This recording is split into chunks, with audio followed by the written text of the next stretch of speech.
আসসালামু আলাইকুম। আজকে আমি আপনাদের দেখাবো কিভাবে ফেসবুকের স্টাইলিশ নাম লিখতে হয়। এটা একদমই সিম্পল। তো অনেকেই হয়তো বলতে পারেন, ভাই আমি অনেক চেষ্টা করেছি কিন্তু পারি নাই।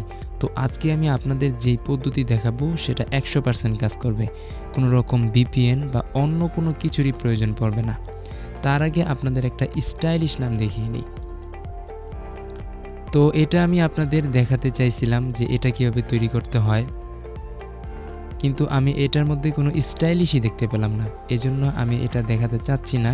তবে আপনারা যদি এরকম স্টাইলিশ নাম লিখতে চান তাহলে আমার কমেন্ট বক্সে অবশ্যই জানাবেন। এটা নিয়েও একটা ভিডিও তৈরি করব। তো চলুন কিভাবে ফেসবুকের স্টাইলিশ নাম তৈরি করতে হয় সেটা দেখে নিই। তো আপনারা যদি ফেসবুকের স্টাইলিশ নাম লিখতে চান তাহলে আপনাদের যেই কাজটা করতে হবে সেটা হলো আমার ভিডিও ডিসক্রিপশন বক্সের মধ্যে চলে যাবেন। তো ভিডিও ডিসক্রিপশন বক্সের মধ্যে যাওয়ার পর আপনারা দেখতে পাবেন এরকম দুইটা লিঙ্ক। তো এই দুইটা লিঙ্কের মধ্যে যে কোনো একটা লিঙ্কে আপনারা ক্লিক করতে পারেন, কোনো সমস্যা নেই। তো আমি প্রথম লিঙ্কটাকে কপি করে নিচ্ছি। তো প্রথম লিঙ্কটা কপি করার পর আমি ক্রোম ব্রাউজারটাকে সিলেক্ট করে নিব। তো ক্রোম ব্রাউজারটা সিলেক্ট করার পর আমি এটা পেস্ট করে দেব। পেস্ট করে দেওয়ার পর এটা সার্চ করে দেব। তো সার্চ করে দেওয়ার পর দেখতে পাবেন এরকম একটা ওয়েবসাইট চলে এসেছে। তো চলে আসার পর দেখতে পাবেন একটা বক্স। এই বক্সের মধ্যে আপনাদের যেই নাম সেই নামটা আপনাদের বসাতে হবে।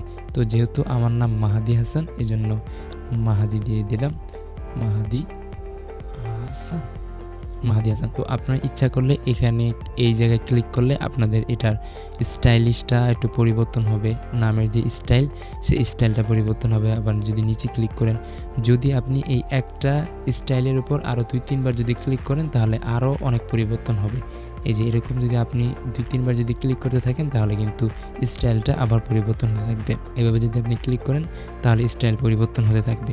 তো আমার যেহেতু এই প্রথম স্টাইলটা আমার পছন্দ হয়েছে, এই স্টাইলটা আমার যেহেতু পছন্দ হয়েছে, তো আমি এই স্টাইলটা আমি কী করব, কপি করে নিব।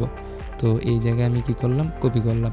তো কপি করার পর আমি সরাসরি এখন লাইট ফেসবুকের মধ্যে চলে যাব। তো লাইট ফেসবুকের মধ্যে চলে আসার পর আপনাদের যেই কাজটা করতে হবে, সেটিংয়ের মধ্যে আসতে হবে।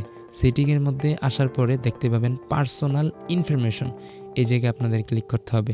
পার্সোনাল ইনফরমেশনের মধ্যে ক্লিক করার পর আপনাদের এডিট অপশনের মধ্যে ক্লিক করবেন। এডিট অপশনের মধ্যে ক্লিক করার পর আপনাদের যে পুরান নামটা ছিল সেই পুরাতন নামটাকে আপনারা কী করবেন, ডিলিট করে দিবেন বা কেটে দিবেন। কেটে দেওয়ার পর আপনাদের কী করবেন, স্টাইলিশ নামটা আপনারা বসিয়ে দিবেন। তো আমি এখানে স্টাইলিশ নামটা এখানে বসিয়ে দিব, মাহাদি হাসান। এখন আপনাদের যে কাজটা করতে হবে সেটা হলো রিভিউ চেঞ্জের উপর ক্লিক করবেন। রিভিউ চেঞ্জের উপর ক্লিক করার সাথে সাথে কিন্তু আপনি পাসওয়ার্ড এবং সেভে চেঞ্জ করার সাথে সাথেই আপনাদের নাম কিন্তু পরিবর্তন হয়ে যাবে। তো এখন যদি আপনি চান যে দ্বিতীয় ওয়েবসাইটের মধ্যে চলে যাবেন তাহলে সমস্যা নেই, দ্বিতীয় ওয়েবসাইটের মধ্যেও চলে যেতে পারেন। দ্বিতীয় ওয়েবসাইট থেকেও আপনি কী করতে পারেন, যে স্টাইলিশ নাম কালেক্ট করতে পারেন। তো এখানে সার্চ করে দিলাম। সার্চ করে দেওয়ার পর আপনারা দেখতে পাবেন একটা বক্স। তো এই যে এখানে একটা বক্স দেখতে পাবেন আপনারা।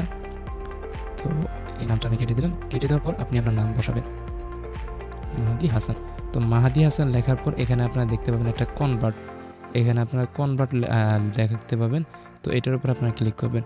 তো ক্লিক করার পর আপনারা এখানে আবার দুইটা অপশান পাবেন। তো এখান থেকেও আপনারা কী করবেন, স্টাইলিশ ফোন আপনারা কী করতে পারেন, কালেক্ট করতে পারেন। তো যেহেতু আমার এটা পছন্দ হয়েছে, তো এটা আমি কী করলাম, কপি করলাম।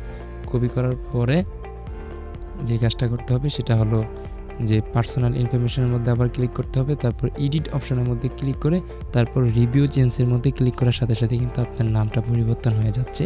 পাসওয়ার্ড এবং সেভ চেঞ্জের মধ্যে যদি আপনি ক্লিক করেন তাহলে সাথে সাথে আপনার নামটা কিন্তু স্টাইলিশের রূপ ধারণ করবে। এই কাজটা করতে কোনো VPN বা অন্য কোনো কিছুর প্রয়োজন পড়বে না। আপনি 100% এই কাজটা করতে পারবেন, কোনো রকম সমস্যায় পড়বেন না। আর যদি সমস্যা পড়েও যান তাহলে কমেন্ট বক্সে গিয়ে আপনি কমেন্ট করতে পারেন যে আপনার এই সমস্যা। তো ভালো থাকবেন, সুস্থ থাকবেন, আল্লাহ হাফেজ। আর এরকম ভিডিও পাওয়ার জন্য অবশ্যই আমার ইউটিউব চ্যানেলটাকে সাবস্ক্রাইব করে রাখবেন। আর আপনাদের কী ধরনের ভিডিওর প্রয়োজন অবশ্যই কমেন্ট বক্সে জানাবেন, সেই রিলেটেড ভিডিও এই ইউটিউব চ্যানেলের মধ্যে আপলোড করা হবে।